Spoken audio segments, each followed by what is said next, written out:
안녕하십니까. 최지은입니다. 오늘 신규 확진자 870명이 발생했습니다. 어제 오늘 1000명 밑으로 나타났는데 연일 사망자가 20명 내외를 오르내리고 있고 또 위중증 환자도 계속 이어지고 있기 때문에 안심할 수는 없는 상황입니다.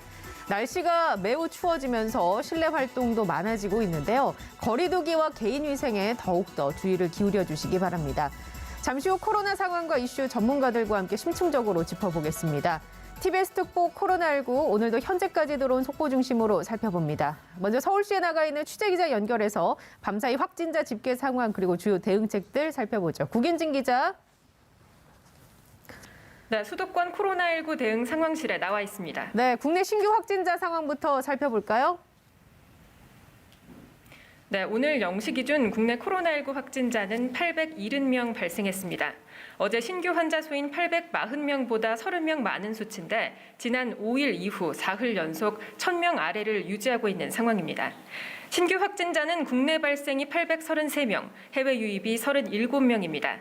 이 국내 발생 사례를 지역별로 살펴보면 서울이 292명, 경기 294명, 인천 37명 등 수도권에서 623명이 나왔고 경북 34명, 강원 30명 등 비수도권에서 210명이 양성 판정을 받았습니다. 하루 사이 19명이 더 숨지면서 누적 사망자가 1046명으로 집계됐고요. 위중증 환자는 11명 줄어든 400명이 됐습니다. 주요 감염 사례를 보면 전국의 요양병원과 교회 등 취약시설을 중심으로 한 집단 감염이 줄지 않고 있는데요. 특히 경북 상주에 있는 BTJ 열방센터를 고리로 한 연쇄 감염이 전국의 다른 지역 종교시설로 번지는 양상이어서 정부가 지방자치단체와 함께 역학조사에 나선 상태입니다. 이번에는 서울시 상황 좀 자세하게 살펴보죠. 서울시가 잠시 멈춤 카드를 꺼낸 지 벌써 한 달이 넘어가고 있습니다. 그런데 신규 확진자 수가 계속 300명대 육박하고 있어서 걱정이에요. 어떻습니까? 네, 중앙방역대책본부에 따르면 오늘 0시 기준 서울 지역의 코로나19 확진자는 국내 발생과 해외 유입 사례를 모두 합해 298명으로 집계됐습니다. 최근 서울의 신규 환자 수는 지난달 300명대에서 500명대까지 급증했다가 새해 초 200명에서 100명대로 떨어졌고 또다시 300명대로 오르는 등 오르내림을 반복하고 있는데요. 서울시가 지난달 일반 관리시설에서 저녁 9시 이후 영업을 중단한 잠시 멈춘 기간을 시행하고 또 수도권 지역을 대상으로 5인 이상 집합금지 명령을 발표했는데 거리두기 효과가 현재 뚜렷하게 나오고 있다고 보긴 어렵다는 지적이 제기되고 있습니다. 서울시는 오는 17일까지 이어지는 특별 방역 대책 기간 동안 거리두기 동참 등 방역 수칙을 잘 지켜달라고 당부했습니다. 네, 그런가 하면 동부구치소에서는 누적 1,200명에 육박하는 확진자가 발생했잖아요. 다른 교정시설에서도 감염이 이어지고 있으니까 정부가 어제 교정시설 방역 대책을 발표했다고요. 네, 그렇습니다. 어제 서울 동부구치소 직원과 수용자들에 대한 6차 전수 검사 결과가 나왔는데요. 수용자 60여 명이 추가 확진돼 현재까지 서울 동부구치소에서의 누적 확진자만 1,160명이 넘는 것으로 확인되고 있습니다. 이 확진자 숫자는 앞으로 계속 늘어날 전망인데요. 단일 집단 감염으로는 최다 수치입니다. 이에 따라 방역당국은 합동 대응단을 꾸려 역학조사를 진행하고 있습니다. 정부는 또 전국의 모든 교정시설에 있는 수용자들에게 매일 마스크를 한 매씩 지급하고 생활치료센터를 추가로 지정하는 방안 등 교정시설 내에 코로나 차단 확산을 막기 위해 이 계획을 발표했는데요. 이런 정부의 대응에도 수용자들의 불만은 계속 쌓여가면서 어제 동부구치소 수용자 4명이 정부를 상대로 1인당 1,000만 원의 손해배상을 청구했습니다. 여기에는 다른 수용자 가족들도 소송 참여 의사를 밝히고 있어서 참여 인원은 더 늘어날 전망입니다. 법무부는 우선 방역에 전념하고 소송에는 법리대로 대응해 나가겠다고 밝혔습니다. 네, 전파력이 강한 변이 바이러스 얘기 좀 나눠보겠습니다. 정부가 변이 바이러스의 국내 유입을 막기 위해서 영국발 항공편 운항을 중단했었잖아요. 그런데 이 조치를 더 연장하기로 결정했네요. 네, 오늘로 중단될 예정이었던 영국발 항공편 운항 중단 조치. 이게 오는 21일까지 2주 더 연장됩니다. 중앙방역대책본부는 운항 중단 조치와 관련된 내용을 오늘 오후 2시 브리핑에서 세부적으로 발표할 예정인데요. 앞서 정부는 지난달 23일부터 영국발 항공편의 운항을 일시 중단했고 이 조치를 한 차례 연장해서 당초 오늘이 종료되는 날이었습니다. 하지만 변이 바이러스 감염자가 12명으로 늘어나면서 이 조치를 한 차례 더 연장한 겁니다. 현재 영국과 남아공에 대해선 외교나 공무, 인도적 사유를 제외한 신규 비자 발급이 중단됐고 이들 국가에서 출발한 입국자는 PCR 검사에서 음성 확인서를 제출해야 하는데요. 내일부터는 공항을 통해 입국하는 모든 외국인을 대상으로 이 조치가 확대되고 또 15일부터는 항만을 통해 들어오는 외국인도 이 조치 대상에 포함됩니다. 지금도 기온이 영하 15도 안팎을 기록하고 있는데 이 한파 때문인지 수도권의 코로나19 임시선별 검사소 운영 시간이 바뀌었다면서요? 네, 그렇습니다. 지속되는 최강 한파로 인해 수도권에 있는 임시 선별소의 운영 시간이 오전 11시에서 오후 3시까지로 단축 운영됩니다. 이 운영일은 오늘부터 이번 주 일요일인 10일까지인데요. 각 검사소별로 상황이 다르니까 방문하시기 전에 운영 시간을 꼭 확인하시는 게 좋겠습니다. 지금까지 수도권 코로나19 대응 상황실에서 TBS 구균진입니다. 네, 보도본부 구균진 기자와 함께 얘기 나눴습니다. 수고하셨습니다. 여러분은 지금 생방송으로 진행되는 TBS 특보 코로나19와 함께하고 계십니다. 공사장에선 안전모, 운전할 땐 안전벨트가 필수죠. 코로나19 시대 우리의 안전은 무엇으로 지킬까요? 항상 마스크를 착용한다고 생각해 주십시오. 마스크를 착용하는 것이 필요합니다. 마스크 착용법을 준수해 주시기 바랍니다. 마스크 착용으로 나를 지켜주세요. 마스크 착용으로 우리를 지켜주세요.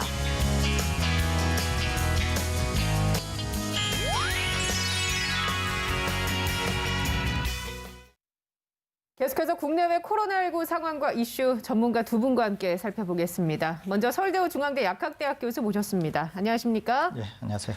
강양구 TBS 과학전문기자와도 함께 얘기 나눠보죠. 반갑습니다. 네, 안녕하십니까? 1000명대 밑으로 계속 나오고 있어서요. 이 수치 지금 어떻게 보고 계신지 한번 짚고 넘어가겠습니다. 예, 제가 어제도 말씀을 드렸는데요. 연말, 연초에 해맞이, 해돋이 등 또 방역 특별 조치가 시행이 되면서 이동이 상당히 많이 일어나지 않았습니다. 거기다가 이제 제법 긴 연휴가 있어서 출근이 거의 안 됐던 거죠. 그러니까 당국에서 지금은 거리두기 영향이 효과가 나타난다 이렇게 얘기하는데 제가 말씀드렸죠.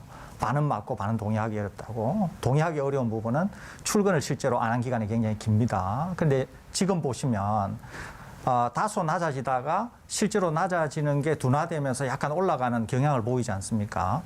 지금 긴 겨울이 남아있고 또 1월 4일부터 출근이 본격적으로 되면서 이제 사람 간의 접촉이 굉장히 빈번해졌습니다. 거기에 날씨까지도 추워져서요. 그렇습니다.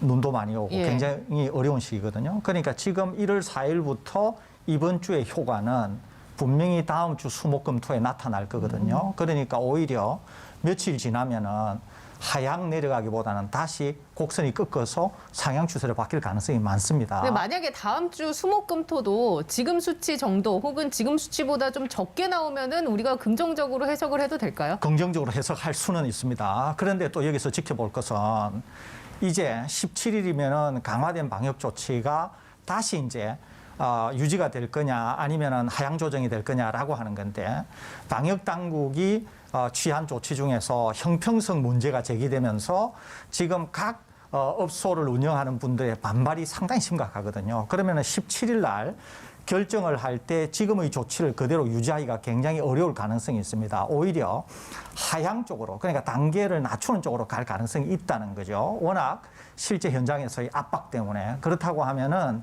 다소 방역이 지금부터 17일까지 약간 내려간다고 하더라도 향후에 또 나빠질 가능성이 있는 것이거든요. 그러니까 계속 이런 점을 염두에 두고 우리가 이 겨울을 어떻게 보내야 되는가라고 하는 점에서 계속 우리가 지켜봐야 될 것으로 생각이 일단 듭니다. 그 방역 당국의 조치와 관련해서는 잠시 후에 또 자세하게 이야기를 나눠보겠습니다. 동부구치소 얘기를 좀 해볼까 하는데요. 6차 전수검사를 마친 동부구치소에서 확진자가 이어지고 있습니다. 또 뿐만 아니라 영월교도소로 이감이 된 동부구치소 수용자가 추가로 확진 판정을 받았는데 교정시설에서의 확산세, 이게 잡기가 어려운가 보죠. 어떻습니까? 네, 약간 걱정이 되는 상황입니다. 이제 일단은 한 가지 이제 긍정적인 점은 무엇이냐면 동부구치소 사례 때문에 너무나 호되게 법무부가 당했기 때문에 이제 법무부나 교정당국에서 다른 교도소나 다른 구치소에서 동부구치소 같은 사례가 일어나지 않도록 방역 전문가들로부터 자문을 받아서 여러 가지 신경을 쓰고 있는 것으로 알고 있습니다. 네. 그런데 이제 구체적인 내용을 살펴보면은 약간 걱정스러운 대목도 있는 게요. 예를 들어서 지금 법무부에서는 전국 41개 교정시설 추가 전수검사가 예정되어 있고 교정시설 직원 주 1회 신속 항원 검사 예. 같은 조치들을 하겠다라고 하고 있는데 자꾸 신속 항원 검사 이야기가 나오는 게 약간 꺼림칙합니다. 그 부분 한번 짚어보죠. 그러니까 정부에서는 전국 교정시설을 말씀해 주신 것처럼 전수검사를 하는데 직원은 주 1회 신속 항원 검사를 하겠다고 발표를 했습니다. 저희가 여기에서 몇 번 얘기를 드렸는데 신속 항원 검사는 정확성이 떨어진다. 네, 정확성이 떨어집니다. 라는 얘기가 있잖아요. 네, 이제 얼마나 정확성이 떨어지냐면 예를 들어 대한진단검사의학회 같은 진단검사에 관련해서는 우리나라의 최고의 전문가들이 모여있는 학회가 있는데요. 그 학회에서 실제로 여러 차례 경고를 내놓았는데 구체적으로 이런 식입니다. 예를 들어서 코로나19 바이러스에 감염된 게 확실한 사람 같은 경우에도 감염 초기에는 몸에 있는 바이러스 양이 적잖아요. 그래서 PCR 검사를 하면 양성 판정을 받을 수가 있는데 신속 항원 검사를 하면은 10명 중에 4명 정도가 음성 판정을 받는 사례들을 경고를 했습니다. 그러니까 예를 들어서 이 교정시설에 수용되어 있는 예. 분들이나 혹은 직원들 중에서 감염 초기 의 감염자들 같은 경우에는 PCR 검사를 하면 양성 판정을 받아가지고 뭔가 조치를 받을 수가 있는데 PCR 검사를 하지 않고 신속 항원 검사를 받으면 음성 판정을 받아가지고 교정시설 내에서 바이러스를 전파할 가능성이 차단되지 않는 부작용이 생길 수 있다라는 것입니다. 예. 그래서 제가 생각하기에는 지금 법무부라든가 교정당국에서 이런 방역 전문가들의 의견을 좀 들어서 신속 항원 검사를 배제하고 가능하면 PCR 검사 중심으로 전수 검사라든가 아니면은 직원 정기 검사를 좀 바꾸면 어떨까 하고 공고를 드리고 싶습니다. 근데 왜 PCR 검사를 채택하지 않았을까요? 그 이유는 모르겠습니다. 이유는 모르겠는데 저는 신속 항원 검사를 해서는 안 된다. 네. 그런 생각을 갖고 있습니다. 왜 그러느냐 하면은 여기는 교정시설이고 한 번 확산이 되면은 거리두기를 하기도 어렵고 다른 곳으로 이감을 한다고 할 때도 다른 곳에 확산을 일으킬 수가 있어서 사태를 더 악화시킬 가능성이 많거든요. 그러니까 교정시설이 아닌 일반 시설과는 완전히 상황이 다릅니다. 여기는. 그러니까 교정시설이나 요양원이나 요양보호원 같은 데서는 절대로 신속항원 검사를 써서는 안 된다는 거예요. 여기는 오로지 PCR 검사를 주기적으로 해야 되는 곳이라는 거죠. 그 PCR 검사를 시행했을 때 시간이 보통 뭐 하루 이틀 안에 다 나오지 않습니까? 그렇습니다. 그러니까 이제 아침 일찍 하게 되면은 예. 당일날도 나올 수 당일날 있고. 나오는 것이거든요. 그리고 이런 교정시설은 교정시설만 그 지역별로 검사를 할 수 있는 시설을 정해서 하게 되면 훨씬 효율을 높일 수가 있는 것이거든요. 그러니까 굳이 신속항원 진단검사 같은 거를 해서 문제를 더 키우기보다는 예. 오히려 PCR 검사 같은 거를 해야 이 시설의 속성에 맞고 그리고 통제도 용이하기 때문에 방역당국 또는 교정당국 그러니까 법무부가 완전히 태도를 바꿔야 되지 않을까 이렇게 네. 생각이 됩니다. 그런가 하면은 모든 교정시설 수용자에게 매일 마스크를 한 매씩 지급을 하고 또 생활치료센터를 추가로 지정하는 방안 이런 것들을 새롭게 발표를 했습니다. 교정시설 내에서 시행하겠다고. 더 추가적인 어떤 조치가 필요하다고 생각하십니까? 저는 물론 하고 있을 거라고 생각이 되는데 제가 언제나 말씀드리는 것은 뭐냐면 교육이거든요. 교육. 그러니까 교육이라고 하는 것은 오히려 어떻게 보면 수감된 분들보다도 직원들에 대한 교육이 저는 더 필요하다 이런 생각이 들거든요. 세부적으로 어떤 내용이 들어가야 왜냐하면 할까요? 지금 수감되어 계신 분들은 네. 입출입이 안 되는 거 아니에요. 그죠? 거기에다가 면회라고 하는 거는 당국이 검하면 되는 것이거든요. 그러니까 오히려 입출입을 할 수 있는 분은 지금밖에 없는 거예요. 그러니까 우리가 늘 알고 있지만 우리가 지금 방송국에서도 감염 확산이 생겼을 때 어떻게 했나 하는 거 우리가 알고 있잖아요. 네. 그러니까 이분들이 출퇴근을 하면서 밖에 나와서 누군가를 만나는 그 자체가 위험성이 있다는 거죠. 그러니까 반드시 기억해야 되는 것은 교정 당국에서 교육을 시켜야 되는데, 첫째 하나는 일단 퇴근을 하게 될 경우에는 누구든지 만나서는 안 된다. 두 번째는 그 어떤 경우라도 마스크 착용을 제대로 하고 개인 방역 수칙을 지켜야 된다. 또 하나는 조금이라도 몸에 이상이 생기면, 그것이 무엇이든지 상관없이 이상이 생기면은 일단 레포트를 하고 보고를 하고 집에서 기다리면서 검사를 받는 등의 조치를 취하도록 한다고 하는 확실한 교육이 되어 있어야 되거든요. 예. 이 교육이 되어 있어야 이 직원들을 통한 확산을 막을 수 있기 때문에 저는 이것이 굉장히 필요하다, 이런 생각을 갖고 있습니다. 그러니까 예. 그 대목에서도 신속 항원 검사가 굉장히 안 좋은 시그널을 줄 수가 있는데요. 예를 들어서 이제 교정 당국에 계시는 직원들 같은 경우에는 이게 신속 항원 검사와 PCR 검사가 정확하게 어떤 차이가 나는지를 잘 모르실 경우가 많잖아요. 그러면은 신속 항원 검사를 받은 다음에 음성 판정을 받으면은 아, 나는 안전하구나, 일상생활을 좀 조심하지 않아도 되겠구나라고 하는 강한 시그널을 줄 수가 있거든요. 그런데 실제로는 신속 항원 검사가 정확도가 낮기 때문에 그분이 바이러스를 감염된 상태라면은 교정시설 내에서 그리고 본인의 가족들이나 혹은 지역사회에 바이러스를 전파할 가능성이 있기 때문에 이 부분은 좀 확실하게 좀 예. 바뀌어야 된다고 생각합니다. 제가 하나 좀 추가할 게 있는데요. 제가 어제 어쩔 수 없는 중요한 회의가 있었습니다. 네. 2시간을 회의를 했는데요.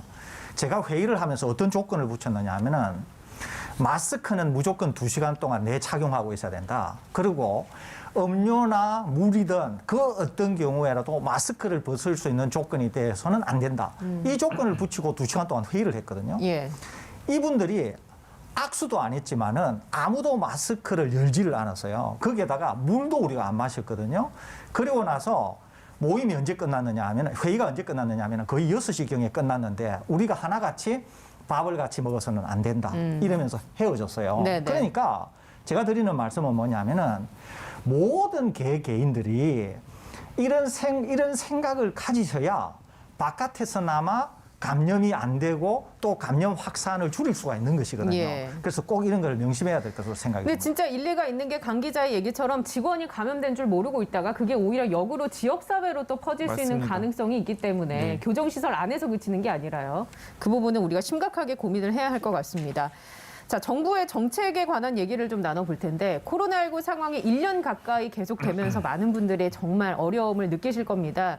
특히 핀셋 방역 조치로 영업을 하지 못하고 있는 헬스장, 이런 일부 자영업자들은 이제 더 이상 버티기가 힘들다라면서 항의성 시위를 하기도 하는데, 두 분이 보시기에 형평성이 없는 정책이라는 지적에 대해서 어떻게 생각하시는지요?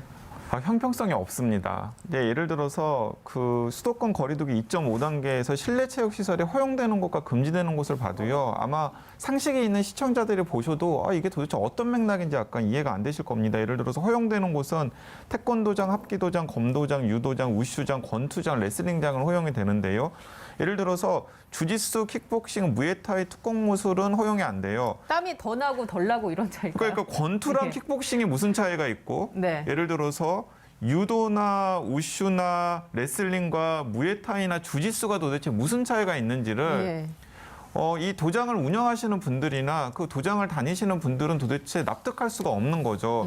그래서 정부가 어떻게 내세웠냐면 태권도장이라든가 발레학원이라든가 이런 곳들은 돌봄 역할을 하는 학원이기 때문에, 그러니까 아이들이나 청소년들이 많이 다니기 때문에 어쩔 수 없이 허용을 했지만은 헬스장이라던가 뭐 주짓수, 킥복싱, 무에타이, 특공무술 같은 경우는 비말이 많이 나오니까 허용하기가 어렵다라고 원칙을 내놓았어요. 주로 성인들 위주고. 네, 그러니까 일관된 없는 원칙이라고 생각을 합니다만 방역면에서는 돌봄이란 측면을 놓고 보면은 어쩔 수가 없다라고 이야기를 내놓았는데, 바로 정세균 총리가 형평성에 어긋나는 곳들을 교정하라라고 이야기를 했잖아요. 그랬더니 방역당국이 바로 또 정세균 총리의 이야기를 받아서 그러면 우리가 고치겠습니다라고 또 태도를 바꿨거든요. 만약에 방역의 일관성 면에서 이렇게 예. 구분을 해놓았다 그러면, 그리고 구분을 해놓은 특별한 이유가 있다면 당연히 정세균 총리가 아니라 대통령께서 지시를 했다고 하더라도 이건 방역면에서 절대로 안 됩니다라고 이야기를 했어야죠. 그런데 그러지 않았단 말이에요. 기존 입장을 고수했어야 되는데. 네, 그렇습니다. 그 말은 무슨 말이냐면 본인들도 이것이, 그러니까 방역당국 본인들도 이것이 뭔가 좀 이렇게 맞지 않다라는 걸 알고 있었는데 기왕에 정해 나왔으니까 밀어붙였는데 위에서 또 뭐라고 하니까 그걸 또 이제 바꾸는 상황이 되었단 말이죠. 이런 상황들을 보면은 시민들은 이제 어떤 시그널을 가지고 있냐면 정부에서 지금 내놓은 방역 원칙이 일관성이 없구나. 그리고 방역보다는 오히려 다른 기준들에 의해서 정해져 있는 것이 많구나. 거기에다가 어느 쪽에서 항의를 하거나 예. 시위를 하면 바뀔 가능성도 있구나라는 아주 안 좋은 시그널을 받을 수 있기 때문에 네. 좀 걱정이 됩니다. 그 관련해서 또 잠시 후에 얘기를 해보고 또 설 교수님은 이런 지적에 대해서는 어떤 입장을 갖고 계십니까? 저는 문제 굉장히 많다는 생각입니다. 이건 너무 문제가 많아서 제가 꼭 지적하고 싶은 것은 뭐냐면은 총리께서 현장의 목소리를 듣고 수정 지시를 하셨다. 저는 굉장히 긍정적으로 봅니다. 그래야만 된다고 생각이 됩니다. 둘째는 방역 당국에서 지금 총리 밑에 일하시는 실무진들이 첫째, 저는 실력에 상당히 문제가 있다. 이것을 지적하지 않을 수가 없고요. 둘째는 방금 강 기자께서 지적하신 것처럼 소위 말해서 우리 그런 얘기 자주 하잖아요. 누가 지시를 해도 또는 목에 칼이 들어와도 원칙을 지켜야 된다. 방역에서는 굉장히 중요하거든요. 그렇기 때문에 이 방송을 책임 있는 자리에서 누가 듣고 계시면은 저는 분명히 좀 지적하고 싶은 게 뭐냐면은 다 잘라야 된다. 이 생각을 갖고 있습니다. 왜냐하면은 방역의 실무자들이 전혀 방역과 관계없는 일을 지금 하고 있다는 거죠. 그러니까 그렇게 할 것 같으면은 돌봄 대책위를 하지 방역 대책위를 할 아무런 이유가 없잖아요. 그렇기 때문에 저는 상당히 문제가 있다. 이 인식을 갖고 있고 두 번째, 총리께서 그래도 현장의 목소리를 듣는 것은 상당히 높이 평가한다. 이렇게 생각하고 있습니다. 그런데 그 얘기가 있어요. 뭐냐면 정부는 처음에는 이제 17일까지 지금 속보가 들어왔는데 노래방을 비롯해서 수도권 집합 금지 업종을 17일 이후에 영업 허용하는 것을 지금 준비 중이라는 기사가 떴습니다. 이게 보면은 이제 시위들을 하시려고 하는 것 같아요. 실내 체육시설도 그렇고 카페 업계에서도 국민청원이 올라왔고 18일부터는 코인 노래방 업주들도 단체 행동을 하겠다라고 밝힌 상황이거든요. 어떻게 보십니까? 이 사회적인 논의가 결국에는 코로나를 종식시키기 위한 그런 논의일 텐데 어떤 식으로 진행이 돼야 할까요? 제가 이제 얘기하는 건 이거예요. 자, 형평성 문제를 누구든지 받아들일 수 있으면 제가 여러 번 말씀드렸죠. 방역 당국만이 아니라 전 국민이 동참해야 방역에 성공할 수 있다. 그러려고 하면은 형평성뿐만 아니라 설득이 돼야 된다고 제가 여러 차례 말씀을 드렸습니다. 그러니까 형평성 문제를 고려하지 않은, 그러니까 기본에 충실하지 않았, 방역이라고 하는 기본에 충실하지 않았기 때문에 주먹구구식 또는 탁상행정식의 기준이 나왔던 거죠. 그러니까 현장에서 못 받아들인다는 거 아닙니까? 그러다 보니까 이제 현장에서 불만들이 많이 쏟아지게 된 거예요. 그러면 이제 어떻게 되느냐. 17일이 되면 지금의 단계에 대한 지금의 단계를 유지할 건지 아니면 지금의 단계를 더 올릴 건지 지금의 단계를 내릴 건지를 결정을 하게 되거든요. 네, 근데 일단 속보상으로는 또 이런 집합금지 업종이 허용이 될 것으로 보입니다. 그러니까 자 이제 그렇게 되면 어떻게 되느냐 하면 이거예요. 제가 아까 말씀드렸죠. 이제 다음 주 수목금토가 되면은 이 환자 발생이나 추이가 어떻게 될지 모른다 그랬잖아요. 여전히 겨울 상황이고 그러면은 17일 정도가 되는 때가 되더라도 상당히 꺾기에는 완화되기는 어렵다는 거죠. 현 상황에서 볼 때는. 그러면 17일이 되면은 상당한 딜레마에 빠질 수가 있어요. 그런데 이미 현장에서 거부 움직임이나 반발이 너무 심하기 때문에 17일에 무언가 지금의 단계를 유지하거나 지금의 단계를 올리기보다는 지금의 단계가 내려갈 가능성이 많다는 거예요. 더 문제는 요건이 안 된다고 하더라도 내려갈 가능성이 있다는 거야. 집단 반발로 인해서. 그러면 이제 우리가 물어볼 수 있는 거죠. 그러면은 집단 반발이 왜 생겼냐는 거예요. 애초에. 방역 당국이 제대로 형평에 맞고 현장에 적용 가능한 그런 방역에 따른 지침을 주었으면 반발이 없을 거고 그러면 17일 날에 단계를 조정하는 데 있어서도 훨씬 합리적으로 갈 수 있을 것 같은데 애초에 그게 틀어졌기 때문에 17일 날에는 반발을 의식하지 않을 수 없는 단계 조정이 될 수밖에 없게 된다는 거예요. 일단 국민의 한 사람으로서 뭔가 여론에 따라서 방역 조치가 강화되거나 혹은 완화된다라는 느낌을 받거든요. 그렇죠. 그렇게 되면 어떻게 되느냐. 그러면 결국은 제가 저번에 여러 번 말씀드렸죠. 방역과 경제에 있어서 언제나 방점은 방역에 찍혀 있어야 방역도 할 수 있고 경제도 살릴 수 있다 그랬잖아요. 그런데 이렇게 등 떠밀려서 방역을 줄이면 어떻게 되느냐? 경제가 살아날까요? 아니에요. 이미 전 세계가 다 보여줬어요. 안 된다고 하는 거를. 더 어려워지면서 더 자영업자들이 충격을 받는 일이 생길 수가 있는 것이거든요. 그렇기 때문에 저는 굉장히 지금의 단계 조치, 애초에 단계 조치를 정할 때 형평성 문제를 고려하지 못하고 지금의 바이러스가 가지고 있는 속성을 파악을 못해서 이루어졌던 것이 굉장히 아쉽다. 예. 이런 그런 어떤 마음을 지울 수가 없다는 말씀을 네, 드립니다. 만약에 이건 정말 만약에 시나리오고 이렇게 돼서는 안 됐으면 좋겠는 저의 개인적인 마음이 있는데 그렇게 해서 예를 들어서 완화하는 쪽으로 풀었어요. 집합금지 업종을 좀 해제를 하면서 다시 운영을 할 수 있게 하고 그렇다 보면 아무래도 확진자가 좀 더 늘어날 가능성이 있지 않습니까?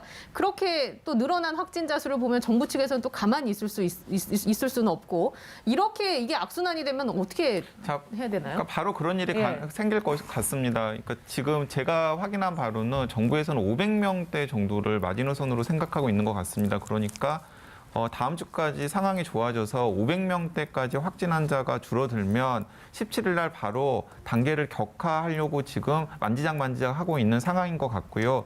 그 연장선상에서 오늘 17일부터 노래방 등의 일부 업종을 허용하겠다라고 하는 속보가 이제 나온 것도 같은 맥락으로 보입니다. 그런데 제가 생각하기에는 이번 주부터 이동량이 또 늘어나고 있기 때문에 그리고 또 날씨가 갑자기 많이 추워지고 있기 때문에 설 교수님께서 말씀하신 것처럼 다음 주에도 운이 좋으면 완만한 감소세 그리고 운이 나쁘면은 그냥 지지부진하거나 오히려 더 많아질 수도 있는 상황이 될 것 같거든요.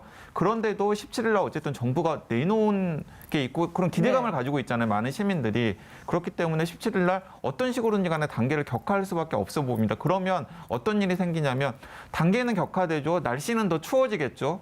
1월 중순, 2월 초순까지가 날씨가 가장 추울 때니까 그러면 한 1, 2주, 2주 이렇게 또 활동량이 늘어나고 접촉량과 활동량이 늘어나게 되면 다시 이제 확진 환자 숫자가 폭발적으로 늘어날 가능성이 큽니다. 그러면 12월 중순 이후부터 1월 초순까지 있었던 힘든 상황보다 더 힘든 상황이 1월 말에서 2월 초 정도에 또 반복될 가능성이 크고요. 그러면 그 상황을 수습하기 위해서는 훨씬 더 많은 고통을 소상공인을 비롯한 시민들이 감내해야 되는 상황이 생기는 거죠. 자, 그럼 이런 상황 속에서 우리 개인이 취해야 할 수 있는 노력들을 좀 살펴봐야 할 것 같아요. 왜냐하면 정부 방역 조치와는 또 별도로 그런 어둠의 터널에 빠지지 않기 위해서는 개인적으로 또 준비를 해야 할 거 아니겠습니까? 제가 여러 차례 말씀드렸는데요. 거의 제가 아마 정부에 제안한 것이 한 달은 됐을 겁니다. 마스크 착용으로 전 시설을 다 재평가하자고. 제가 많은 분들에게 굉장히 좋은 아이디어다 이런 얘기를 많이 들었거든요. 당국이 한번 검토해 보시기를 바랍니다. 제가 말씀드리는 건 뭐냐면은 마스크는 거리두기, 즉 한 실내 시설에서 7, 8m 떨어져 있어도 온풍기가 가동이 된다거나 여름에 선풍기가 가동이 될 경우에는 전파 확산이 일어납니다. 그런데 굉장히 가까이 있어도 마스크를 착용하면은 전파 확산이 안 일어난 경우가 굉장히 많았어요. 그리고 대규모 몰이라든지 사람이 많이 모이더라도 마스크만 제대로 착용하면 보호 효과가 있다고 하는 예들은 수없이 많습니다. 그렇기 때문에 마스크라고 하는 것은 정말 훌륭한 보호수단이 되는 거의 완벽에 가까울 정도의 보호수단이 됩니다. 제대로 착용만 하게 되면. 그러니까 꼭 명심하셔야 되는 것은 뭐냐면 소상공인이나 자영업자가 하고 있는 어떤 영업시설이든지 아니면은 우리 개개인의 일상생활이든지 상관없이 백신이 나오기 전까지 또는 백신이 심지어 나왔다고 하더라도 이 마스크의 완벽성 또는 보호 효과는 백신보다도 더 뛰어날 수가 있거든요. 그렇기 때문에 우리 모두가 기억해야 되는 것은 지금 우리를 보호하고 경제를 살리고 모든 것을 지켜갈 수 있는 거의 유일한 수단은 마스크다. 이 생각을 꼭 가져주시기를 제가 당부의 말씀을 드립니다. 그 업장을 관리해야 하는 업주 입장에서는 확진자가 그 장소에서 발생하면은 또 이게 피해로 이어지잖아요. 그렇기 때문에 날씨가 추워도 환기를 좀 자주 하고 계속해서 이런 소독하는 습관을 들여야 되는 거겠죠. 그렇습니다. 예, 알겠습니다.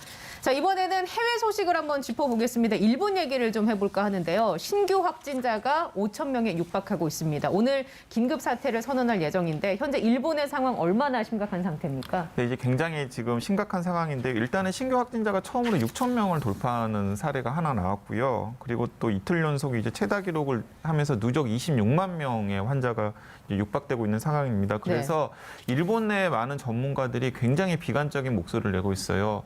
이 코로나19 유행과 관련해서 가장 심각한 문제는 이제 의료 체계가 붕괴하는 문제잖아요. 그런데 일본이 이 정도 수준이라면 거의 이제 의료 체계 붕괴 직전이거나 이미 곳곳에서 의료 체계가 붕괴하고 있다라고 하는 이야기를 일본 내 전문가들이 목소리를 내고 있는 상황입니다. 그래서 지금 긴급 조치 이야기가 나오고 있는데 문제는 이제 이 스가 정권 같은 경우에는 약간 미온적이에요.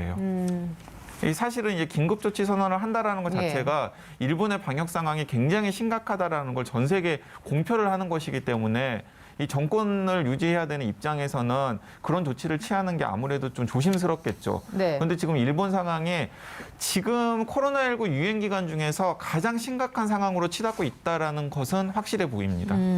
근데 일본 같은 경우는 백신이 이미 확보가 됐지 않습니까? 그런데 왜 백신 접종을 시작을 못하고 있을까요? 네, 못하고 있습니다. 일본은 약간 다른 나라들과는 약간 긴급 승인과 관련해서 다른 시스템을 갖고 있는데요. 그것은 미 FDA가 되겠든 아니면은 유럽의 유럽 식약처가 되었든 상관없이 거기서 허가가 나더라도 국내에서의 임상 자료 결과가 추가로 있어야 된다. 이게 법률에 규정이 된 제도인가 봅니다. 이게 그러니까 그쪽에서 긴급 승인을 내었더라도 일본에서 다시 소규모나마 임상 시험을 해서 자기 눈으로 확인을 해야 된다는 거죠. 그 결과를.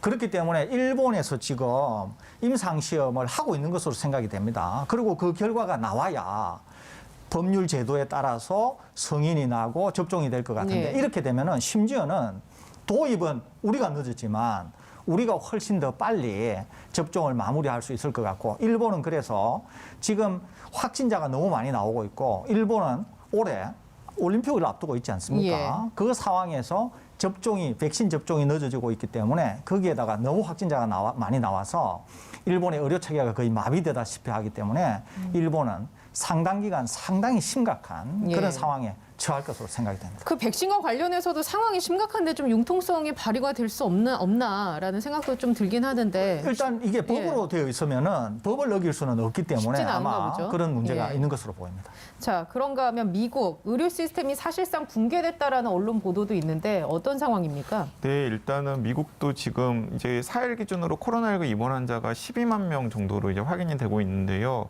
사실은 미국이니까 버티고 있는 겁니다.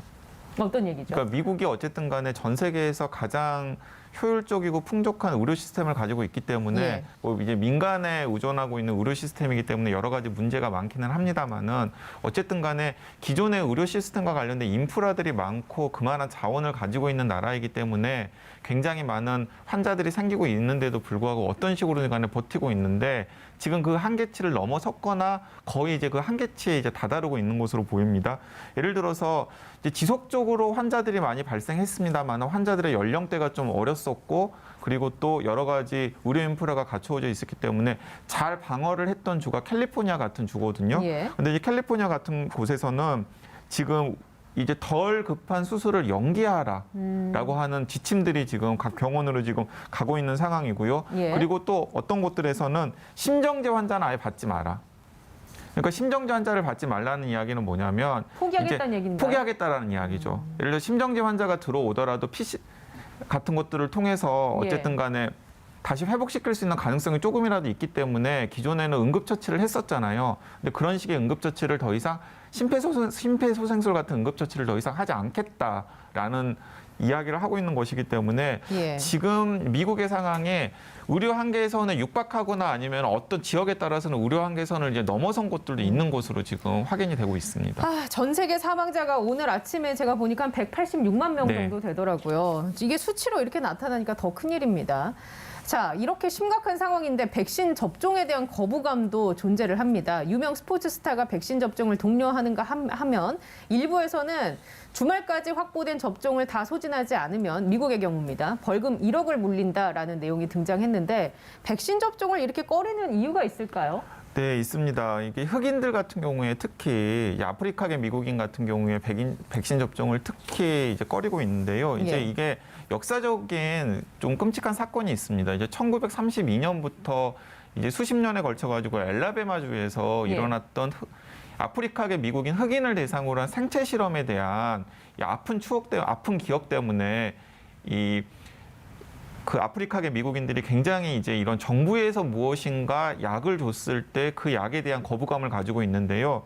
이런 식의 생체 실험을 했습니다. 그러니까 매독에 걸렸을 때 치료를 한 그룹과 치료를 하지 않은 그룹 사이에 어떤 차이가 있는지를 장기간에 걸쳐서 모니터링을 한 것이에요. 예. 그래서 그 과정에서 무려 161명이 사망을 하는 일이 있었고요. 그것이 나중에서야 드러났습니다. 그런데 그때는 이미 페니실린과 같은 예. 매독균을 처리할 수 있는 치료제가 있는 상황인데도 불구하고 그런 조치를 취하지 않고 매독에 걸렸을 때 어떤 여러 가지 합병증이라든가 증상이 나타나는지를 고지하지 않고 모니터링을 하는 생체 실험을 아프리카계 미국인들을 대상으로 했던 거죠. 그래서 이런 사실들을 보면서 많은 아프리카계 미국인들이 정부에서 백신을 비롯한 무엇인가를 줬을 때 거기에 대한 신뢰를 하지 않는 거죠. 예. 이게 윤리적으로 문제되는 연구 아닙니까? 이것도 이제 있고요. 또 이제 백신과 관련해서 직접적으로는 영국계 이제 의사분인데 이분이 MMR 그러니까 이건 복합 백신이거든요. 그러니까 이제 홍역, 볼거리, 풍진이라고 하는 네. 어린아이들이 갓 태어나게 되면은 이제 입으로 먹게 되는 그 MMR 백신을 하게 되는데 이 MMR 백신에 있는 일부 성분을 문제 삼으면서 자폐증을 유발한다라고 하는 것을 세계적인 논문인 란셋에다가 발표를 하게 됩니다. 어떤 예. 의도가 있는 상태에서 발표를 했다고 생각이 돼요. 그러는데 향후에 이제 동료 과학자들이 이 논문을 재검토하고 연구도 하고 해서 이게 완전히 잘못됐다. 그래서 이 논문 자체가 취소가 됩니다. 예. 취소가 되는데 언제나 우리가 그렇잖아요. 한번 나가버리면은 주워 담기가 어렵잖아요. 이제 사람들의 머릿속에 각인이 되는 건가요? 그렇죠. 그러니까 백신이 자폐아를 유발한다. 자폐증을 유발한다. 이거 엄청난 뉴스잖아요. 그래서 이게 벌써 논문이 철회된 지도 꽤 오래되는데도 이게 계속 살아서 가짜 뉴스로 그냥 퍼지고 있는 거예요. 그래서 서방의 많은 분들은 아직도 이걸 믿고 있고 심지어는 트럼프 대통령도 이 얘기를 자주 언급을 하셨어요. 예. 그러니까 이런 것들이 이제 백신에 대한 수용성을 극단적으로 떨어뜨리고 이제 그 의심을 불러일으키는 그런 것들이 되고 있는데 완전히 가짜 뉴스라는 점. 예. 전혀 백신이 자폐를 유발한다. 이거는 전혀 사실도 아니거니와 완전히 날조되고 가짜라는 점 예. 제가 강조해 드립니다. 그래서 그나마, 예. 네, 이제 미국의 현지 여론조사 결과를 살펴보면은요, 이제 그 차이가 납니다. 인종별로 차이가 나는데 흑인 네. 같은 경우에는 백신을 맞겠다라고 하는 분들이 이제 40%대 정도예요. 그런데 백인이나 라틴계 같은 경우는 60%대 정도고요. 아시아계 같은 경우에는 80% 이상입니다. 자, 그러니까 이제 지역별로 또 반영이 되는 거죠. 예. 예를 들어서 지역에서 백인이라든가 라틴계라든가 특히 아시아계가 많이 사는 곳들 같은 경우에는 백신 접종에 대한 수용성이 굉장히 높고 심지어는 먼저 백신을 맞으려고 새치기를 하는 일까지 나타나고 있고요. 예. 반면에 이제 흑인 그러니까 아프리카계 미국인들이 많은 것들 같은 경우에는 정부에서 돈을 준다고 하더라도 백신 접종을 기피하는 일들이 생기고 있고 이런 이 백신에 대한 수용성의 차이가 미국 내에서 이제 백신을 얼마나 더 접종을 할지 말지를 결정하는 굉장히 중요한 요소가 될 것으로 보입니다. 이런 차이가 집단 면역 형성하는 데도 걸림돌이 될까요? 굉장히 걸림돌이 됩니다. 그렇기 때문에 어떻게 하면은 투명하게 정보를 공개해서 각 접종 대상자들에게 수용성을 높이는가 이것도 굉장히 당국이 신경 써야 될 그런 중요한 과제 중에 하나입니다. 자, 끝으로 이거 살펴보겠습니다. 지금까지 신종 코로나 백신 접종이 시작된 미국에서 최소 29명이 심각한 알레르기 반응을 보인 것으로 나타났는데요. 심각한 알레르기 반응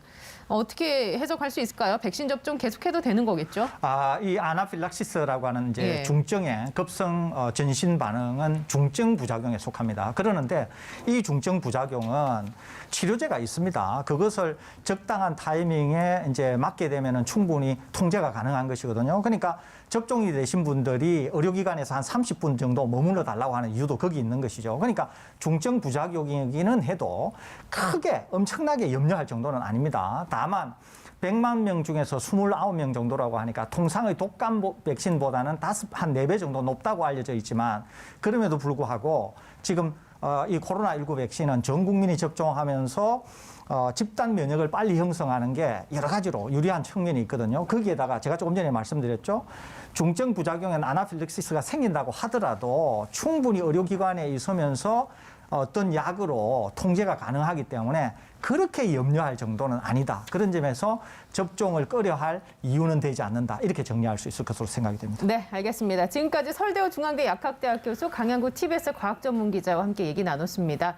서울시는 코로나19 확산을 막기 위해서 임시 선별검사소 운영하고 있습니다. 증상이 없어도 검사 받으실 수 있으니까 적극적으로 이용해 주시기 바랍니다.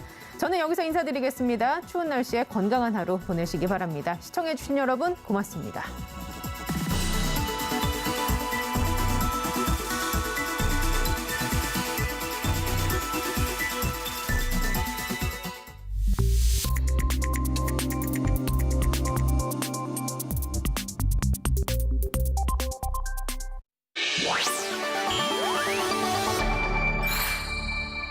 TBS